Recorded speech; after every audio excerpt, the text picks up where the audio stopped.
सलाम and welcome to जिंदगी 360। मैं हूँ आपकी होस्ट सारा जमान। आज साल 2016 का आखिरी शो है, तो मैंने सोचा क्यों ना आज कुछ स्पेशल किया जाए। तो जनाब, आज के शो में सिर्फ हम इस साल की कुछ बेहतरीन कहानियां ही दोबारा नहीं देखेंगे, बल्कि आज के शो में मेरे साथ शामिल होगी वो जबरदस्त टीम भी जो आप तक ये कहानियां पेश करती है। आज के शो में हम बात करेंगे हमारी टीम के मेंबर से उनकी पसंदीदा तरीन कहानियों के बारे में, क्योंकि इस शो में हम जो कुछ भी आपके लिए लेकर आते हैं वो सिर्फ जिस्मानी एतबार से ही बहुत मेहनत तलब नहीं होता, बल्कि ये काम जज्बात के एतबार से भी हमसे बहुत कुछ लेता है। हमारी मुलाकात ऐसे लोगों से होती है जो हमारे दिल को छू जाते हैं। हमें ऐसे वाक़यात सुनने को मिलते हैं जिनके असर से कई रोज़ तक हम अपने आप को नहीं निकाल पाते, और फिर ऐसे यादगार मौक़ों पर भी हम मौजूद होते हैं कि हमें अपनी ही खुशकिस्मती पे यकीन नहीं आता। तो आज के शो में क्या कुछ हम आपके लिए लेकर आए हैं, उसकी एक झलक लेट्स टेक अ लुक। आज के शो में ताबिंदा नईम लेकर आई हैं कुछ बहुत ही जिंदा दिल बुजुर्गों से मुलाकात। दीपक डोभाल मिलवाएंगे अपने जैसे वालिदैन से जिनकी जिंदगी अपने बच्चों के साथ खेल के मैदान में गुजरती है। अमान अजहर बताएंगे कि लाइट पोल्यूशन जैसे मसले में उनकी दिलचस्पी कैसे पैदा हुई। और हम करेंगे साकिबुल इस्लाम की किस्मत पर रश्क, जिन्होंने एक ही दिन में क्रिकेट के कई लेजेंड से अमेरिका में मुलाकात की।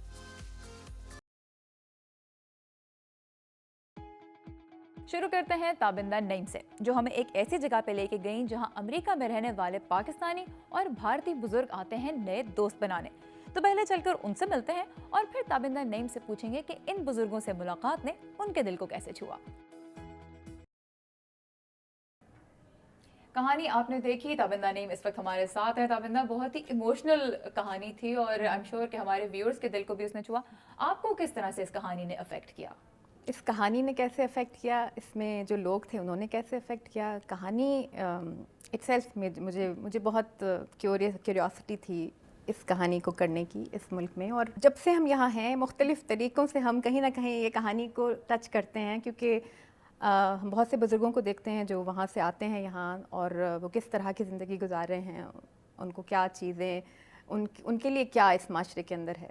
तो एक मुश्किल काम है वहाँ से आने वाले बुज़ुर्गों का इस मुल्क में आकर रहना और फिर अपने आप को इस माशरे में जज़्ब करना, नौजवानों के मुकाबले में जो यहाँ आते हैं मौक़ों की सरज़मीन पर कामयाबियाँ हासिल करते हैं।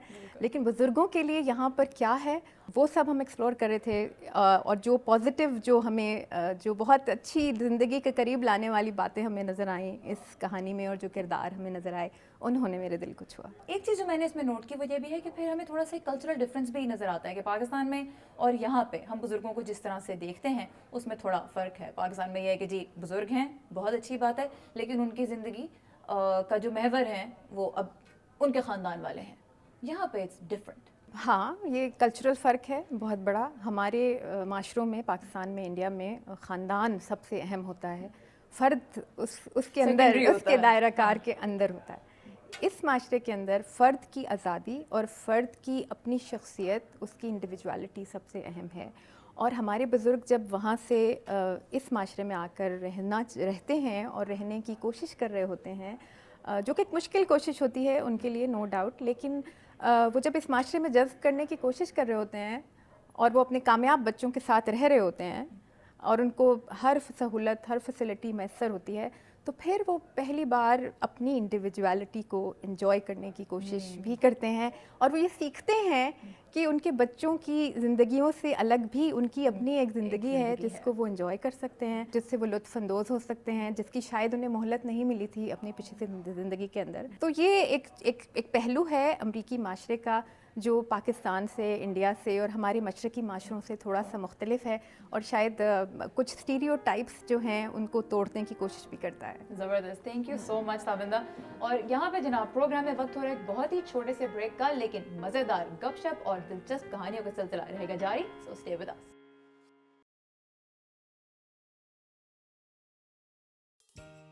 Welcome back. आज के शो में हम साल 2016 को खैरबाद कह रहे हैं और नज़र डाल रहे हैं कुछ ऐसी कहानियों पर जो आपको तो बहुत पसंद आई इस साल, लेकिन साथ ही हमारे प्रोड्यूसर्स के लिए भी बहुत ख़ास रही। तो अमरीकी जो हैं वो खेलों में बहुत दिलचस्पी लेते हैं, उन्हें बहुत से मुख्तलिफ खेल खेलने का शौक़ भी होता है। ये शौक़ उनके वालिदैन बहुत ही छोटी उम्र में उनके अंदर क्यों डाल देते हैं और इसे परवान चढ़ाने के लिए वो अपना कितना वक्त कुर्बान करते हैं, ये हमें दिखाया दीपक डोभाल ने। اور اس وقت میرے ساتھ ہیں دیپک ڈوبھال. دیپک, یہ بتائیں, جس طرح کی لائف آپ نے امریکن پیرنٹس کی دکھائی, آپ کی اپنی لائف اس سے کتنی ملتی جلتی ہے؟ بالکل ایسی ہے, داڑھی بڑھانے کا موقع نہیں ملا, آپ دیکھ ہی سکتی ہیں. نہیں, مذاق کی بات نہیں, بہت زیادہ بزی یہی رہتا ہے جو آپ نے سٹوری میں دیکھا, جو جوائے آپ کو دکھ رہی تھی ایک جگہ سے دوسری جگہ لے کے بچوں کو بھاگنا, کار میں ایک کو ڈالنا, ایک کا لنچ پیک کرنا, یہی رہتی ہے. اور اسی طرح سارا دن ہمارا بھی بالکل یہی حال رہتا ہے, جیسے کہ مطلب پوری زندگی اب اس کے چاروں اور طے ہوتی ہے کہ بچوں کا کون سا کمپٹیشن ہے, کہاں جانا ہے, کیا کرنا ہے, ساری زندگی مطلب اس کے چاروں اور ہی گھومتی ہے. اچھا, جب ہم, جیسے میں پاکستان میں بڑی ہو رہی تھی, آپ انڈیا میں بڑے ہوئے, تو جب ہم لوگ بڑے ہو رہے تھے تو ہمارے پیرنٹس کا رویہ یہ تھا کہ بھائی صرف پڑھائی کرنی ہے, پڑھائی پڑھائی پڑھائی, اور اگر کھیلوں کی بات کی تو ڈانٹ پڑ جاتی تھی. یہاں پہ بہت ڈفرینٹ ہے اس سے. یہاں بالکل یہ بہت بڑا کلچرل ڈفرینس ہے جو کہ خود آ کے ہمیں بھی یہاں محسوس ہوتا ہے. کیا وجہ ہے, کیوں اتنا کھلانے کے لیے پیرنٹس رہتے ہیں؟ تو اس کی ایک وجہ سمجھنی پڑے گی, اور یہ سب چیزیں جڑتی ہیں کہ کیوں امریکہ اولمپکس میں اتنے زیادہ گولڈ میڈل جیتتا ہے. یہ سب چیزیں ہوتا یہ ہے کہ امریکن کلچر کے اندر جو اسپورٹس مین ہے وہ ایک دم اپنا جو خاندان ہے اس میں جو ہیرو لڑکا ہوگا وہ کسی اسپورٹس ٹیم میں ہوگا, سب بچے اس کی طرف دیکھیں گے. جیسے ہمارے ملکوں میں کیا ہوتا ہے کہ اگر کوئی انجینئر ہے کہ اس کے 99% آئے تو سب پیرنٹس کہتے ہیں دیکھو اس کی طرف دیکھو, وہ اسٹار ہوتا ہے ہم لوگوں کی فیملیز کا. لیکن جب بھی یہاں ان لوگوں میں اسٹار اسپورٹس مین ہوتا ہے, اسکول کے اندر, کلاس کے اندر, کالج کے اندر, سب لوگ اس کو مطلب اس کو جو شہرت ملتی ہے شاید اسی کی طرف سب لوگ اٹریکٹ ہوتے ہیں. ٹھیک ہے, اور اس سے تھوڑا یہ بھی پاسبلٹی بڑھ جاتی ہے کہ آپ آگے جا کے کیا کس چیز میں اپنا کریئر بنائیں گے, تھوڑے کہہ لیں ایونیوز مزید کھل جاتے ہیں. ہاں, ایک یہ بھی ہے کیونکہ بچے یہاں جب کالج میں ایڈمیشن کے لیے جاتے ہیں تو ان کے اپنے اسکورس تو اپنی جگہ ہیں, لیکن اس کے بعد یہ بھی دیکھا جاتا ہے کہ ایکسٹرا کریکولر ایکٹیویٹیز اور وہ ایتھلیٹ تھے کہ نہیں. اور بچوں کو یہ بہت بڑا چیلنج ہوتا ہے, جو اچھے بچے ہوتے ہیں ان کے لیے اسپورٹس کو مینیج کرنا اور اپنی پڑھائی میں اچھے اسکور لانا, کیونکہ ایک بچہ ایک فیلڈ میں ایک دن لگاتار 2.5 سے 3 گھنٹے رہتا ہے, اور پھر سے ہوم ورک بھی کرنا اور پڑھنا بھی.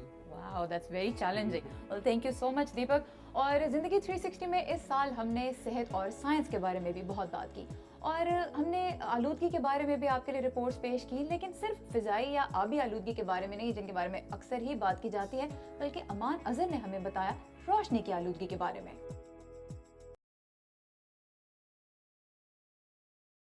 امان اظہر اس وقت میرے ساتھ موجود ہے. امان, بہت انٹرسٹنگ سٹوری تھی, یہ بتائیے لائٹ پولیوشن میں آپ کا انٹرسٹ کیسے پیدا ہوا؟ سارا, میری نیو یارک سٹی میں ملاقات ہوئی ایک ایمیچور ایسٹرونامر سے, اور جن کے ساتھ مجھے ستارے دیکھنے کا اتفاق ہوا. اور اس دوران تجربہ یہ ہوا کہ انہیں ستارے دیکھنے کے لیے خاص طور پر نیو یارک سے باہر کسی ڈارک جگہ پہ جانا پڑتا تھا جو روشنیوں سے دور ہو.